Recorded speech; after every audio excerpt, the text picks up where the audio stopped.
Hablando con científicos. Un programa de cienciaes.com para divulgar los avances de la ciencia contados por sus protagonistas. Con Ángel Rodríguez Lozano. Hoy os invitamos a escuchar Anillos de Einstein, lentes gravitacionales y materia oscura. Hablamos con José María Diego Rodríguez.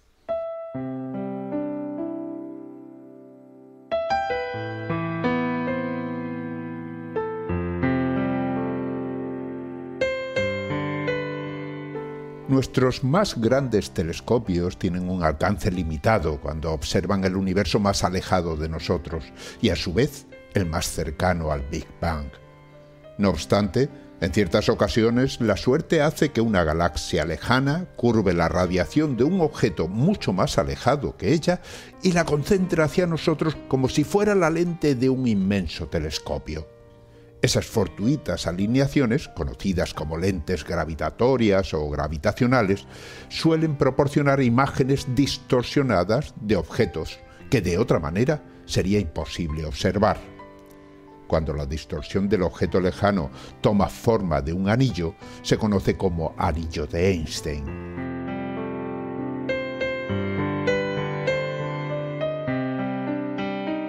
Esas imágenes proporcionan información de la materia visible, pero según las teorías más aceptadas, la mayor parte de la materia nadie sabe de qué está compuesta ni se ha podido detectar, a pesar de que es 7 veces más abundante que la materia ordinaria. Es lo que se conoce como materia oscura.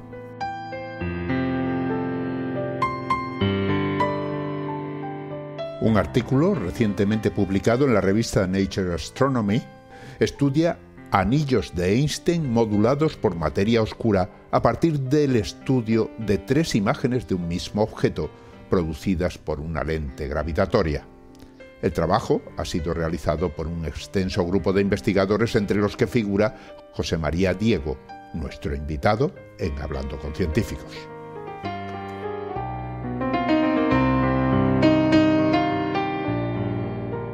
Hablamos con José María Diego Rodríguez, es investigador en el Instituto de Física de Cantabria, un instituto que pertenece al Consejo Superior de Investigaciones Científicas y a la Universidad de Cantabria. En estos momentos está en Estados Unidos, lo hemos pillado ahí para hablar de un artículo que se ha publicado en la revista Nature Astronomy, que habla de anillos de Einstein, de materia oscura, de lentes gravitacionales, en fin, una serie de cosas que le vamos a pedir que nos explique. Bueno, ante todo un saludo. Muchísimas gracias por participar en Hablando con Científicos, José María. Gracias a vosotros. Bueno, pues he mencionado ya algunas de las cosas que necesitamos para comprender un poquito de qué va ese artículo. He mencionado anillos de Einstein. Quizás deberíamos empezar por algo que está relacionado íntimamente con ello, ¿no? Que son las lentes gravitacionales. Sí, has mencionado muchas cosas. El nombre la verdad es que está muy bien traído. El tipo de trabajo que hacemos lo veo muy relacionado con el trabajo que hacen los detectives, y como un buen detective tenemos que usar una buena lente. Y en este caso usamos lentes gravitatorias. Este es un efecto que predijo Einstein ya hace más de 100 años y es una consecuencia de la curvatura del espacio alrededor de objetos muy, muy masivos. Y en este caso particular, el objeto es una galaxia que tiene una masa enorme, es difícil de imaginar, pero son trillones de veces la masa del Sol, y es capaz de curvar el espacio alrededor de este objeto, y cualquier objeto que esté por detrás, al viajar la luz hacia nosotros, la luz se curva, lo mismo que se curva en una lupa o en una lente tradicional, y eso puede, en el telescopio, cuando lo estamos observando ese objeto, puede resultar en ese objeto siendo amplificado, igual que lo amplifica una lupa, ¿no? La amplificación de una lente es consecuencia de la curvatura que ha producido la lente de cristal. Pues en este caso la curvatura la produce un objeto muy masivo, que es una galaxia en este caso. Claro, pero normalmente una lente de telescopio es una cosa, digamos, que se hace con todo cuidado, que suele ser simétrica, pero una galaxia, dependiendo de qué ángulo se mire, no está, digamos, tan bien pulida como podría estar una lente. Por lo tanto, la imagen debe variar mucho dependiendo del tipo de galaxia que haga de lente, ¿no? Sí, efectivamente. Y de hecho, en este trabajo nos aprovechamos de eso que acabas de mencionar, el hecho de que las lentes no son perfectamente pulidas, estas lentes gravitatorias no son perfectas, entonces tienen irregularidades. Y este trabajo del que vamos a hablar se centra en esas irregularidades. Y como estudiando esas irregularidades podemos decir algo sobre algo tan misterioso como es la materia oscura, que es el objetivo final de este trabajo. O sea que esa imagen que se ve realmente es una imagen distorsionada de lo que hay detrás de esa galaxia. Sí. ¿Qué hay detrás de esa galaxia? Lo que vemos es otra galaxia. De hecho, vemos una galaxia que emite en radio. Es básicamente una galaxia que en el centro tiene un agujero negro enorme. Casi todas las galaxias, el 90 y muchos % de las galaxias que conocemos tienen un agujero negro enorme en el centro, incluida nuestra galaxia. Este agujero negro está emitiendo un haz de ondas de radio. Básicamente tiene emite un chorro de energía, o un jet, en dos direcciones, hacia arriba y hacia abajo. Y uno de esos jets está más o menos apuntando hacia nosotros. Entonces es muy, muy brillante en ondas de radio. Y ese objeto, al atravesar esta lente gravitatoria, lo vemos 3 veces, porque la luz puede recorrer tres trayectorias alrededor de esta lente y ser enfocada en nuestro telescopio. ¿Existe algún ejemplo de objetos cotidianos que nos den una imagen parecida? Para los oyentes, una lente que trabaja muy, muy parecido a las lentes con las que trabajamos nosotros, una lente que tenemos todos en casa, es el fondo la base de una copa de vino, que es plana y luego se va haciendo más fina hasta que llega al tallo de la copa de vino. Mientras tomáis una copa de vino, si cogéis una servilleta y ponéis un puntito con un lápiz o un boli en la servilleta y ponéis la copa por encima, vais a ver cómo ese puntito puede aparecer más de una vez. Puede aparecer distorsionado, puede aparecer amplificado y lo podéis ver 2 o 3 veces. Pues en nuestro caso es algo muy similar. Tenemos una lente que se comporta muy parecido a cómo se comporta la base de la copa de vino y podemos ver el mismo objeto múltiples veces y distorsionado. Entonces, estudiando esas distorsiones es como podemos averiguar un poco más sobre la materia oscura. Hemos hablado entonces de lente gravitatoria. Una imagen que se obtiene con la lente gravitatoria es precisamente esos anillos de Einstein, ¿no? Eso es. ¿Qué es un anillo de Einstein? El anillo de Einstein, de nuevo, lo podéis ver con esta copa de vino. Habrá un momento en el que si alineáis el puntito que habéis pintado en la servilleta con la copa de vino que está justo encima, llegará un punto que si lo alineáis perfectamente, ese puntito se va a transformar en un anillo. Con una galaxia que está actuando como una lente puede aparecer un fenómeno similar. Una galaxia que esté por detrás, que puede ser una cosa pequeñita y redonda como un puntito, si está perfectamente alineada con esa lente gravitatoria, en nuestro telescopio va a aparecer como un anillo. Y hay imágenes en la web, hay cientos de ejemplos de anillos de Einstein que se han visto, ¿no? Que se han visto con telescopios como el Hubble, ahora mismo con el James Webb, incluso con telescopios desde Tierra. Entonces es básicamente una casualidad que se da, que tenemos una lente perfectamente alineada con una galaxia por detrás. Si la lente es muy, muy simétrica, por ejemplo, muy circular, pues se forma un anillo casi perfecto. En muchos casos el anillo no es perfecto porque la lente no es exactamente simétrica, sino que puede ser elíptica o puede tener ciertas asimetrías. Entonces se forman como 2 arcos o 3 arcos que casi se cierran en un anillo. Pero sí hay algunos ejemplos de anillos que son casi perfectos. Has dicho que tienen que estar alineados, claro, lógicamente. Tiene que formar, digamos, una línea recta entre nosotros, esa galaxia que hace de lente y el objeto que hay detrás para que se pueda producir, ¿no? Eso es. Eso solo se da cuando la alineación es perfecta. Hay casos, por ejemplo, cuando la lente es muy grande, en vez de una galaxia son varias galaxias y tenemos lo que llamamos un cúmulo de galaxias. Ahí es muy típico ver muchas galaxias que están lensadas, como decimos nosotros, que están siendo amplificadas. Muchas las vemos 2 o 3 veces, cada una de ellas. Y hay algún caso de cúmulos que son relativamente simétricos y circulares, donde ves una de esas galaxias está formando casi un anillo y las otras no. Y es porque esa galaxia que forma el anillo es la que más cerca está de ese punto de simetría por detrás de la lente o de ese eje, ¿no?, imaginario, que podemos imaginar un eje que va desde el telescopio, el centro de la lente y las galaxias que están por detrás. Pues una galaxia que caiga sobre ese eje es probable que forme un anillo. La luz que viene del objeto más lejano, entonces tiene que pasar cerca, digamos, de esa lente, de esa otra galaxia que hace de lente, y luego esa galaxia la concentra hacia nosotros. O sea, es una especie de, digamos, telescopio de tamaño descomunal, ¿no? Sí, sí. De hecho, hemos hecho el cálculo en alguno de los ejemplos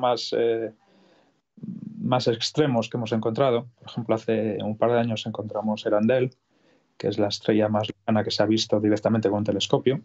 La amplificación de Earendel estimamos que era del orden de varios miles, de 4.000 o 5.000. Y eso lo vimos primero con el Hubble y luego con el James Webb, la hemos vuelto a ver.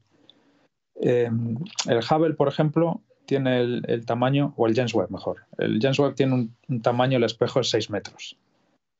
Para ver la misma estrella sin la ayuda de este efecto lente gravitatoria, necesitaríamos un telescopio con el tamaño de Santiago Bernabéu, solo el espejo. O sea que es una barbaridad, eso no hay manera de construirlo, pero la naturaleza nos da este regalo, que cuando apuntamos un telescopio fabricado por nosotros en la dirección de estos telescopios naturales, que son las lentes gravitatorias, lo que vemos por detrás está amplificado, a veces por factores muy, muy grandes, y es como si tuviésemos un telescopio en la Tierra que puede ser 100, 200 veces más grande que el telescopio que estamos usando. Entonces es una oportunidad única para mirar por estas zonas especiales del universo, donde podemos ver lo que hay por detrás con un detalle sin precedentes. Estabas hablando de que en este caso, en este artículo que habéis publicado, hablas de una galaxia que hace de lente y con la que observáis otra que está detrás, en la que podéis ver incluso el chorro del agujero negro, ¿no? ¿De qué distancias estamos hablando? ¿Cuán lejos están esos objetos? Distancias, la verdad es que te puedo decir números, pero no van a representar nada para tus oyentes, pero son difíciles de imaginar. Igual es más claro hablar de tiempo, ¿no? De cómo de viejo era el universo cuando se emitió la luz que estamos viendo ahora. Entonces, si uno se imagina que el universo es comparable a una persona de 80, 90 años, o sea, es una persona ya bastante mayor, esta galaxia que estamos viendo ahora es cuando el universo tenía 30 años, básicamente. Entonces la estamos viendo, no es la galaxia más, hay galaxias mucho, mucho más alejadas que esta, pero esta, la particularidad que tiene es que estamos viendo muy amplificado esa zona central del agujero negro y el haz de energía que emite. Entonces, da información bastante útil. Información bastante útil. Dice, según el artículo, pues de ahí extraéis de alguna manera información sobre la materia oscura.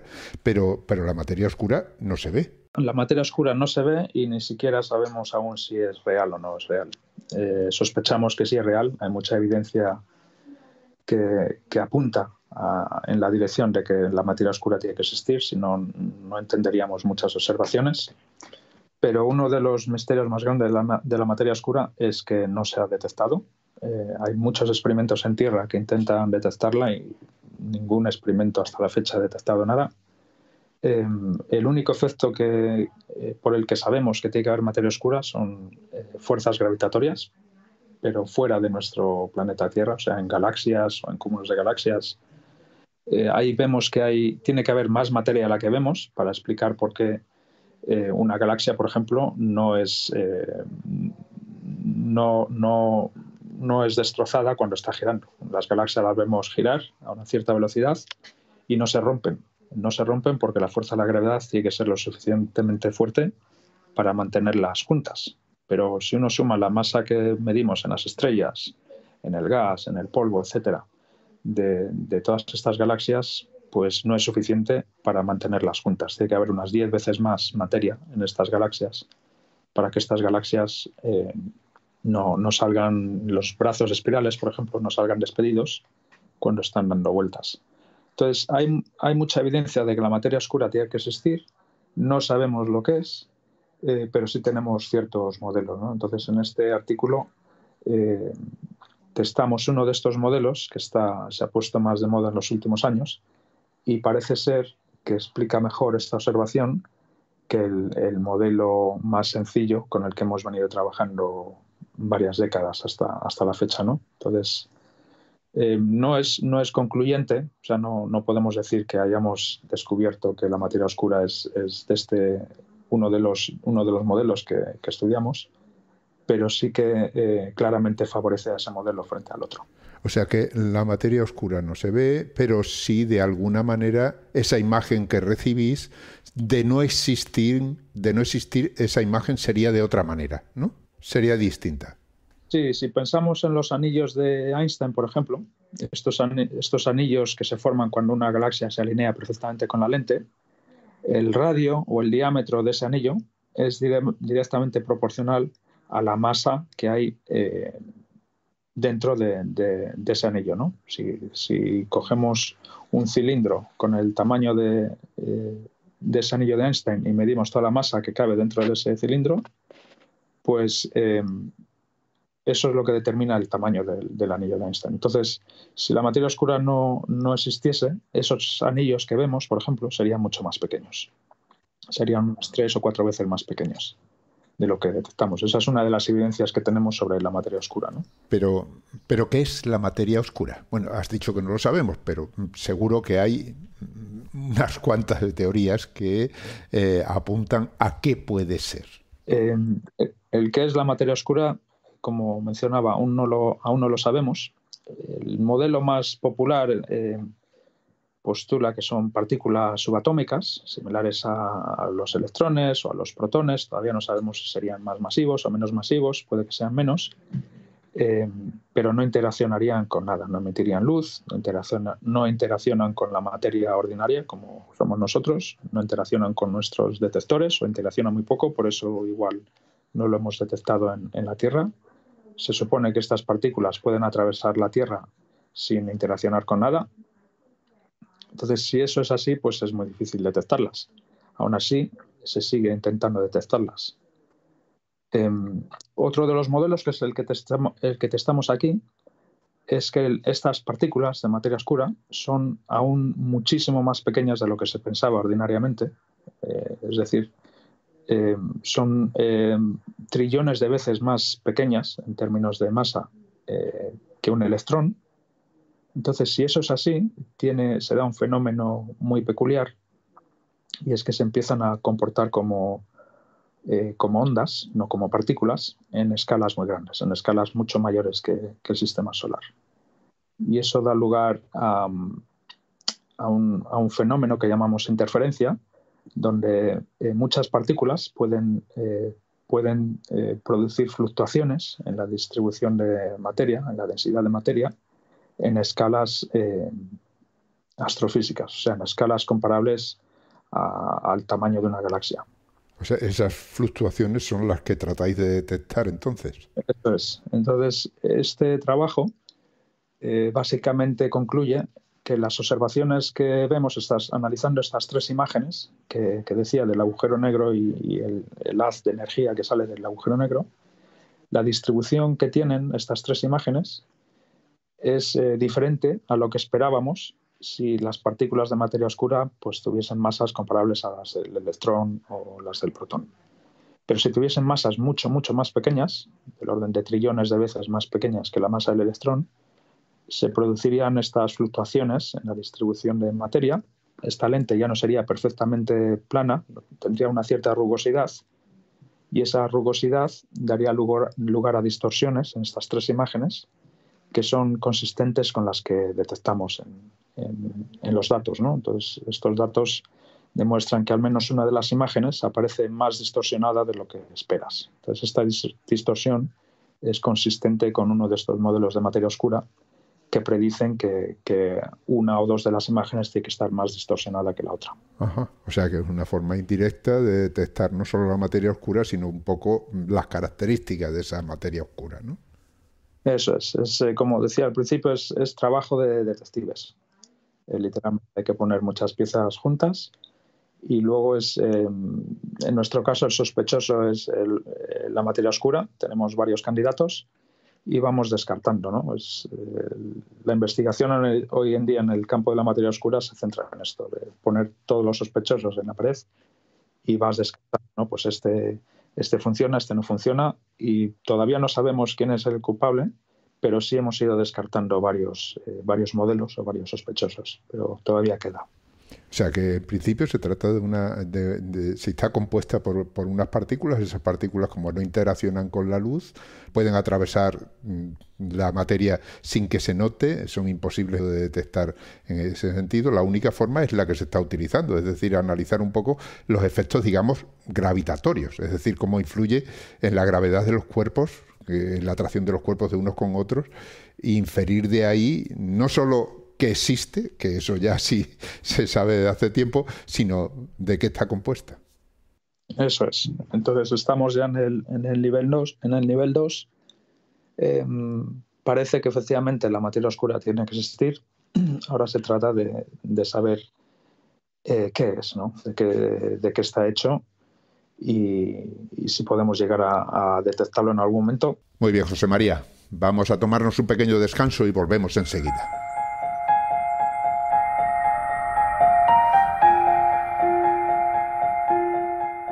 Estáis escuchando Hablando con Científicos, un podcast de cienciaes.com para divulgar la ciencia de la mano de sus protagonistas. En nuestra página web podéis encontrar más de 400 entrevistas con científicos de todas las disciplinas.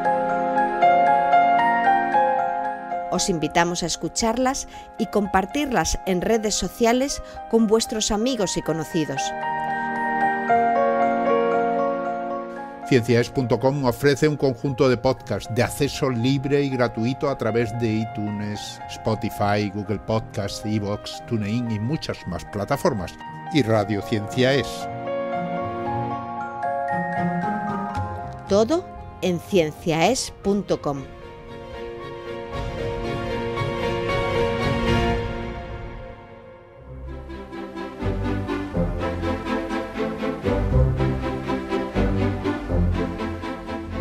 Continuamos hablando con José María Diego Rodríguez. Es investigador del Consejo Superior de Investigaciones Científicas en el Instituto de Física de Cantabria, un instituto que pertenece al CSIC y a la Universidad de Cantabria.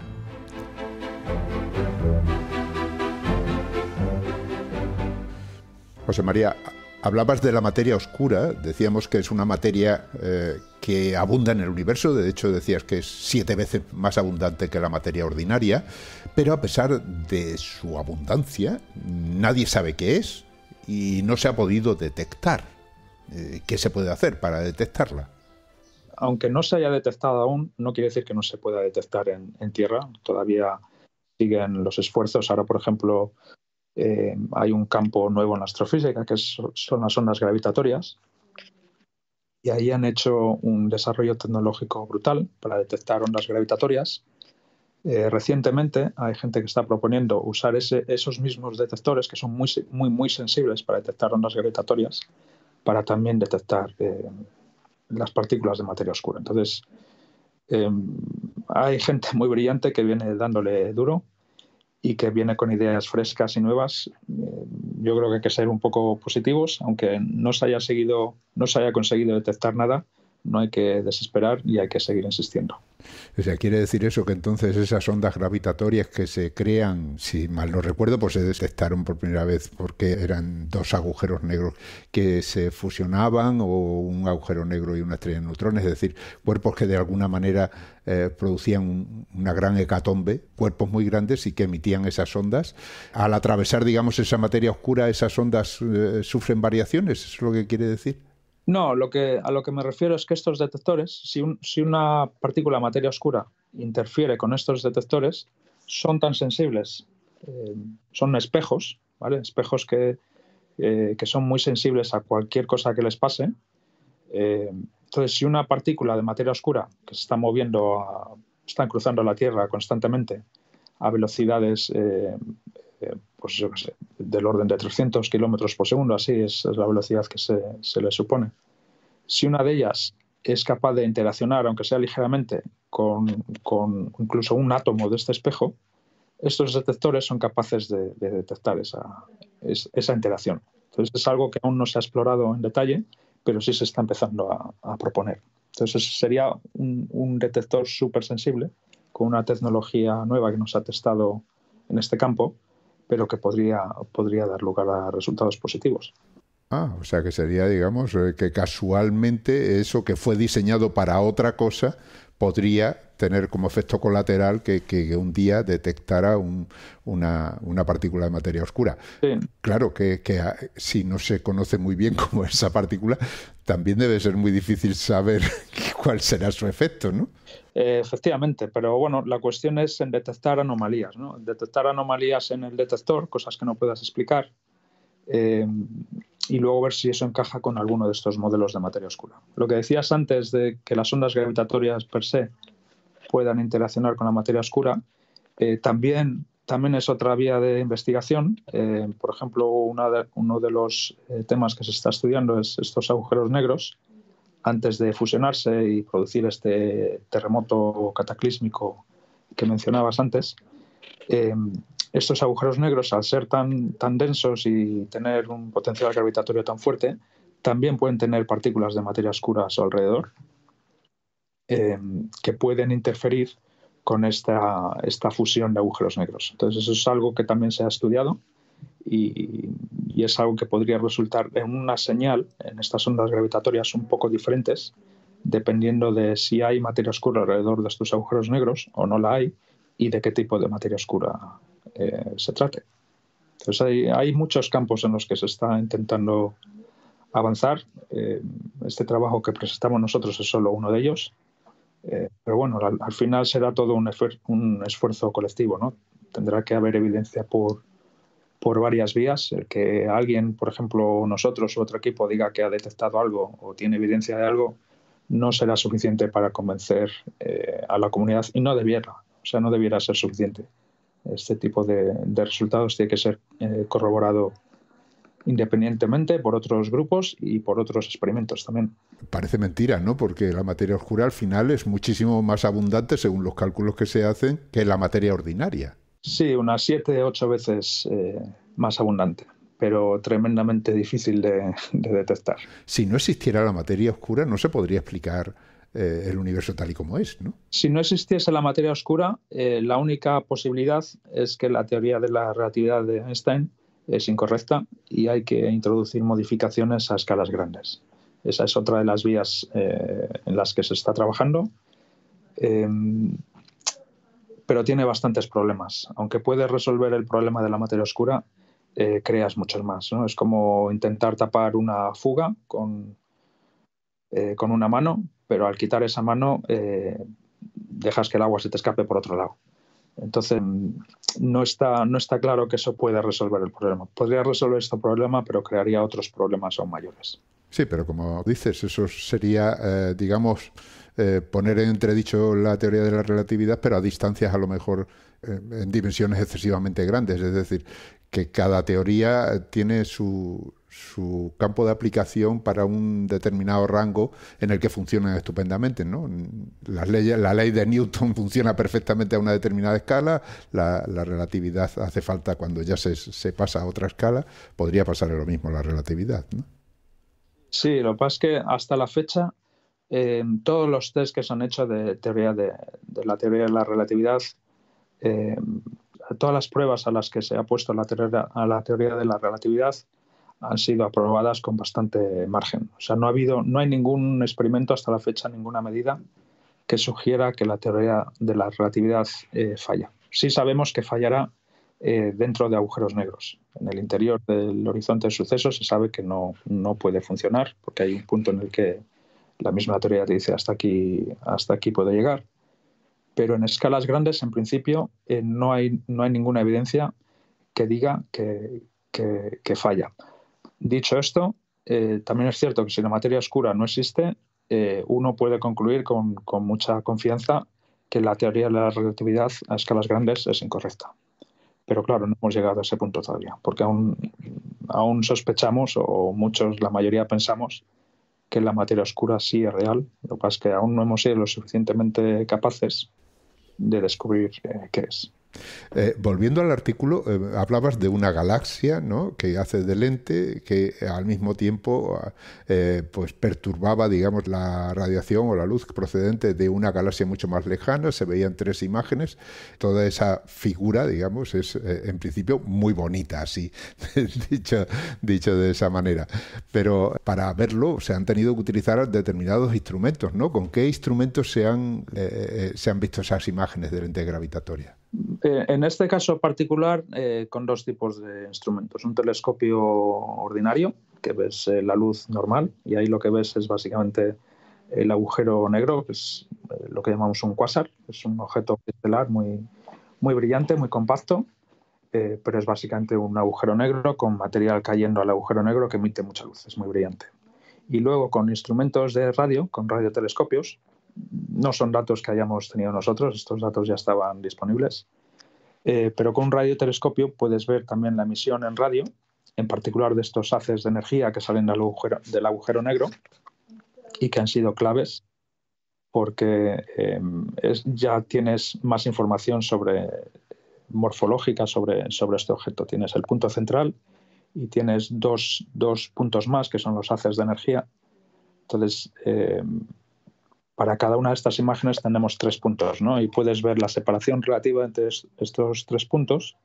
En el caso en el que la materia oscura fuesen estas partículas tipo electrones, pero que no interaccionan con nada, la morfología de estas 3 imágenes debe ser muy similar en los 3 casos, pero vemos que en al menos una de las imágenes, uno de estos haces de emisión de radio, de los haces de energía, está bastante más alejado de lo que esperabas. Entonces, esto es muy difícil de explicarlo con este modelo de materia oscura tradicional, pero con este nuevo modelo de materia oscura, donde la materia oscura son partículas muchísimo más pequeñas, es lo que predices, ¿no? Que estas distorsiones sean más grandes. Es como una pelea, ¿no? Porque si dices el modelo tradicional se basa en partículas más grandes, vosotros con este estudio os inclináis por partículas más pequeñas. No cabe la posibilidad de que existan de distintas clases, ¿no?, más grandes y más pequeñas, y todo sea materia oscura. Sí, pero eso ya sería el nivel 3. Efectivamente, el modo en el que se trabaja no solo en nuestro campo, sino yo creo que en la ciencia en general, uno siempre empieza con los modelos más sencillos posibles. Entonces, el modelo tradicional era el modelo más sencillo porque se basaba mucho en lo que conocíamos, ¿no? Pues partículas típicas pues similares a las que conocemos, ¿no? Electrones, átomos, protones, neutrones, etcétera. Y había cierta motivación teórica relacionada con cosas como la asimetría que existe entre materia y antimateria, etcétera, de qué es lo que podía ser esta materia oscura, ¿no? Ese era el modelo tradicional porque estaba relativamente bien motivado, era muy, muy sencillo, relativamente sencillo. Entonces es con lo que se ha trabajado más. Se ve que ese modelo parece que no funciona porque no se ha detectado nada en la Tierra. Ese modelo tradicional predecía que a día de hoy ya debiéramos haber detectado algo y parece que no se ha detectado nada. Entonces, por eso está un poco en modo crisis, ¿no? Y hay gente considerando modelos alternativos. Este modelo es uno de esos modelos alternativos. Entonces, bueno, es añadir una pequeña complejidad o grande, depende de a quién le preguntes, al modelo tradicional. Pero más allá, desde luego se puede ir. Si se corrobora que este modelo es válido, de hecho, uno de los coautores de este trabajo, Tom Brothers, que está trabajando en la Universidad del País Vasco, él ya ha propuesto que este modelo funciona mejor aún si tienes distintos tipos de materia oscura con distintas masas. Puede explicar otras cosas también. Entonces ya hay incluso gente trabajando en eso, pero bueno, es un paso que antes de llegar a trabajar en eso más seriamente, hay que primero decidir cuál de estos 2 modelos, si el tradicional o este nuevo modelo, es válido. Y ya a partir de ahí uno puede plantearse si efectivamente necesitas más de una partícula. Claro, habéis estudiado un caso concreto, ¿no? Pero imagino que, bueno, el universo es muy grande, habrá otros casos, otras galaxias, otras lentes gravitatorias que podrían aportar información, corroborar lo que vosotros decís o incluso aportar más información. ¿Tenéis seleccionados distintos objetivos en ese sentido? Sí, lo que pasa es que aquí entramos en un terreno un poco delicado, pero es justo decirlo, que hay otros casos en los que uno podría llegar a la conclusión contraria. El modelo tradicional parece que es más favorecido. Entonces, al final es una cuestión de ir comprobando muchos objetos y ver si puedes comprenderlos mejor con un modelo o con el otro. Si se llegará o cuándo se llegará a tener una respuesta clara a qué modelo es el mejor y con cuánta confianza, pues no sabría deciros cuándo. Pero es un poco lo que hay que hacer. O sea, un objeto solo no es suficiente. Yo no me creería nada con un objeto. Hay que estudiar unos cuantos y tiene que ser consistente en todos ellos. Si no es consistente en todos ellos, yo creo que no puedes llegar a una conclusión firme. O sea que, bueno, está el campo sembrado de minas, ¿no? Sí. Bien, pues yo creo que más o menos se ha entendido, o sea, entendemos la dificultad que tiene todo esto y por supuesto seguiremos hablando de ello. A mí me gustaría que comentaras ahora cómo habéis hecho este estudio, ¿no? ¿Qué equipo lo habéis formado y cómo se ha formado ese equipo? Bueno, el equipo es bastante variado. Básicamente se compone de una parte europea y una parte asiática. El autor que lidera el trabajo es un estudiante, es algo que está bien resaltarlo. Este es uno de sus primeros artículos publicados como primer autor y bueno, pues para ser estudiante y tener un artículo en Nature, la verdad es que tiene bastante... Sí, tiene mucho mérito, ¿eh? Ha sido un trabajo bastante largo, o sea, este trabajo empezó hace ya 2 años y el proceso de validación con esta revista pues ha sido bastante arduo. A diferencia de otras revistas como Nature, envían un artículo a al menos 3 personas para referearlo. En otras revistas lo habitual es que se lo envíen solo a una persona. Entonces a uno le llegan 3 opiniones de 3 expertos y hay que lidiar con esas opiniones. Entonces no es fácil porque estos expertos son gente muy, muy experta y te miran, el artículo de arriba abajo. Y cualquier pega que puedas tener es resaltada inmediatamente. Y a poco que vean dudas, te dicen no lo queremos publicar aquí. Ajá. O sea, que ha tenido que sortear ahí muchos obstáculos porque incluso dentro de esos referís puede haber personas más inclinadas por esa materia oscura tradicional, ¿no? Sí, de hecho, yo creo que todos los referís que teníamos estaban inclinados. Yo también, o sea, a pesar de tener este artículo, yo aún sigo siendo más favorable al modelo tradicional, simplemente porque es más sencillo y no creo que podamos decir que está descartado. O sea, simplemente este es un ejemplo donde parece que este nuevo modelo parece funcionar mejor, pero hay muchos ejemplos donde el modelo tradicional también funciona bien. Ahora es cuestión de hacer más trabajos como este y compararlos uno a uno en las mismas condiciones, que es un poco lo que hay que hacer. Pero sí, lo bueno de los referís es que aunque uno pueda tener sus preferencias, al final hay que ser justo y si el trabajo es correcto matemáticamente, o sea, no se cometen errores, las suposiciones que se hagan, aunque sean erróneas, si están explicadas, está bien. O sea, uno puede hacer una suposición que está mal porque nadie sabe cuál es la suposición correcta, pero hay que explicarlo. Entonces, esos artículos, aunque estén mal, está bien publicarlos. De hecho, al final, si podemos viajar hacia el futuro y nos movemos 100 años hacia el futuro y ya hemos descubierto lo que es la materia oscura y miramos hacia atrás, pues uno verá que el 99% de los trabajos que se han publicado sobre materia oscura son incorrectos. Y es así como tiene que ser. O sea, la mayor parte de los trabajos que se publican, por propia definición, al menos sobre este campo en materia oscura, tienen que ser incorrectos. Porque si hay 100 modelos de materia oscura y tenemos la suerte que uno de ellos es el correcto, los otros 99 están mal por definición. Entonces, no está mal, o sea, no estoy defendiendo que haya que publicar cosas que están mal. Lo que estoy diciendo es que no sabemos cuál es la respuesta Entonces, el proceso de descubrimiento es este, es ir publicando lo que se está haciendo e ir explicando muy bien lo que se está haciendo para, en base a eso, que se pueda progresar un poco cada vez. Claro, si se supiera la solución desde el principio, iríamos muchísimo más rápido, ¿no? Claro. Pero mientras se llega a esa solución hay que abrir todas las posibilidades para que así se pueda encontrar la correcta. Al fin y al cabo, así funciona la ciencia, o sea, desde el principio. Eso es, y hay que estar conformes con estar equivocado. O sea, lo normal es equivocarse y hacer cosas que tú las haces de buena fe y piensas que eso puede ser una posible solución, pero muchas veces pues no lo es. Pero eso está bien. O sea, siempre que no hayas cometido errores en los cálculos y que lo que está mal es la hipótesis de partida, bueno, pues es una hipótesis de partida que al final pues no es la buena, pero era válida hasta que se ha demostrado que no lo era. Claro, y al fin y al cabo ya es información. O sea, el Claro. decir que algo no funciona ya es una información. Ya sabemos que ese camino no lo debemos coger y tenemos que buscar por otro lado. Eso es. De hecho, en el campo de la materia oscura es la información más valiosa que hemos obtenido hasta ahora. Es ir descartando modelos, ya hemos descartado varios, y los avances más importantes que se han hecho hasta la fecha no han sido de descubrimiento, sino que han sido de descarte. Muy bien, pues el campo ahí está abierto, ¿no? Tenéis trabajo para rato. Sí, sí. Háblame un poco de ti, lo digo siempre, ¿no? Tenemos ahí muchos estudiantes que nos escuchan y que algunos de ellos están pensando en elegir ese campo de la ciencia al que le quieren dedicar su vida, su investigación o su futuro.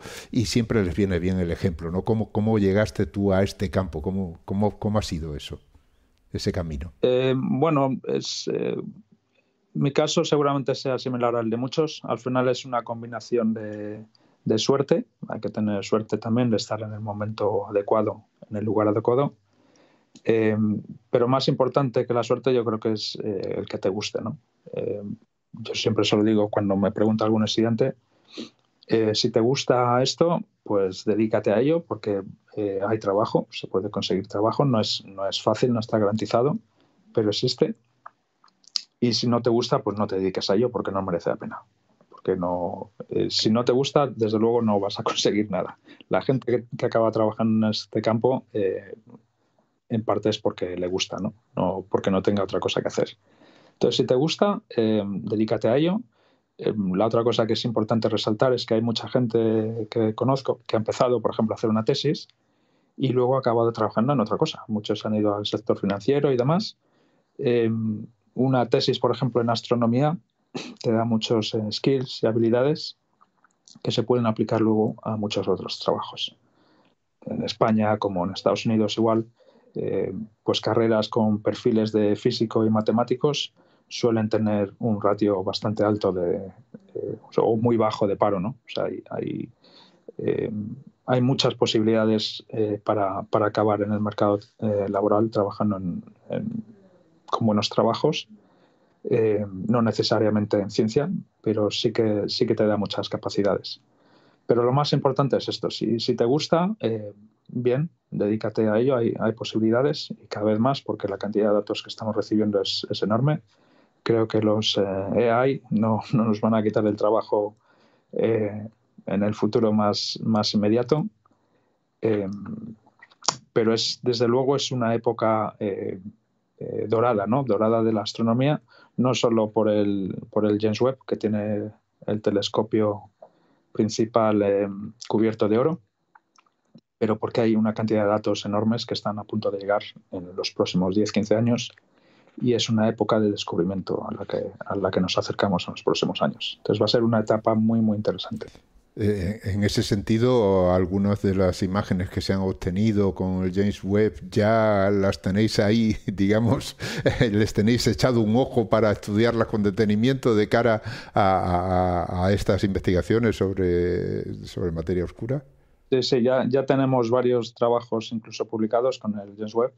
Esta mañana he estado echando un vistazo a los últimos datos que han llegado sobre un objeto bastante distante, tomadas con el James Webb. La semana pasada, por ejemplo, descubrimos una supernova muy, muy lejana que también está siendo vista 3 veces. Esto es bastante inusual. Estamos bastante emocionados con este descubrimiento. Va a dar un resultado interesante. Cada semana, me llaman la semana que viene y te puedo decir otra cosa. O sea, no damos abasto. Estamos viviendo unos años que es increíble a la velocidad a la que está evolucionando el campo. Y en los próximos años esto no va a parar, va a continuar. O sea, en ese sentido, todos esos estudiantes que te comentaba antes tienen ahí un campo precioso para dedicarse, ¿no? Yo creo que sí. Si les interesa el tema de la astrofísica, la ciencia en general, yo creo que sí. O sea, lo más importante es que uno dedique su vida a hacer lo que le gusta, da igual lo que sea. Yo es la recomendación que les doy. Si te gusta esto, pues dedícate a ello, porque hay posibilidades. Si te gusta la veterinaria, pues hazte veterinario, no sé. Solo hay una vida, no hay que malgastarla. Muy bien, muy interesante. A mí me gustaría también que hablaras un poquito del Instituto de Física de Cantabria, porque hay un equipo ahí muy, muy bien formado en esta materia, ¿no? Sí, la verdad es que es un sitio modesto en cuanto a tamaño, pero está produciendo ciencia de alto nivel. No solo en nuestro campo, en astrofísica, tenemos gente que está trabajando en CERN y están haciendo contribuciones clave. Hay otro grupo en astrofísica que están muy involucrados en ACINA, que es una misión de la ESA para estudiar el universo con rayos X. Nos acaban de aprobar la misión de la ESA Arrakis, que es la primera misión espacial liderada por España, y la lidera el Instituto de Física de Cantabria. Estamos también involucrados en misiones del Fondo Cósmico de Microondas, como LightBird. Hay un grupo muy potente de estudio del cambio climático, que lidera también ciertos proyectos europeos. No sé, es un centro variado, relativamente pequeñño, pero está produciendo resultados espectaculares. Y bueno, pues ahí estamos. Y estamos cerca de la playa, o sea que a 5 minutos de la playa, que eso es importante. A uno se le satura la cabeza y necesita pensar un poco, un paseo por la playa y vuelves con ideas nuevas. Muy bien, pues iremos hablando con más de un investigador del Instituto de Física de Cantabria para que nos cuente todas esos campos de la ciencia que nos interesa conocer a nosotros como gente curiosa, ¿no? Porque no nos dedicamos a ello, pero que creo que conviene que todos sepamos, sobre todo en gran medida, ¿a qué dedicáis vuestras vidas y por qué es tan importante conocer el mundo que nos rodea?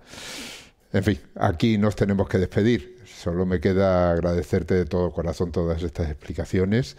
Hemos aprendido mucho escuchándote y esperamos que vuelvas y que continuemos hablando de temas que sabemos que a ti te interesan, ¿no? Como ese fondo cósmico de microondas, que creo que también estás estudiando, la estructura a gran escala del universo, la cosmología, demasiados temas que en algún otro momento esperamos que nos expliques. Muy bien, pues encantado y gracias por darme la oportunidad de asomarme a vuestro programa. De acuerdo, pues hemos hablado con José María Diego Rodríguez, es investigador en el Instituto de Física de Cantabria, que pertenece al Consejo Superior de Investigaciones Científicas y a la Universidad de Cantabria. Gracias y hasta pronto, José María.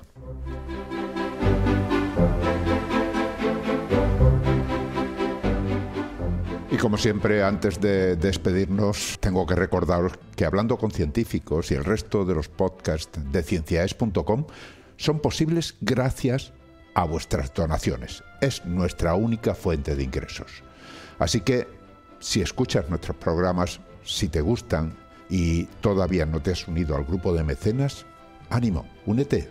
Visita cienciaes.com, pulsa el botón de donar y elige cualquiera de las opciones que ahí se ofrecen, ya sea a través de patreon.com/cienciaes, a través de PayPal, por transferencia o haciéndote fan a través de iVoox.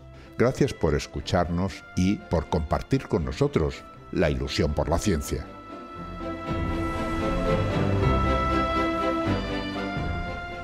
Han escuchado ustedes Hablando con Científicos, con Ángel Rodríguez Lozano. Cienciaes.com. Ciencia para escuchar.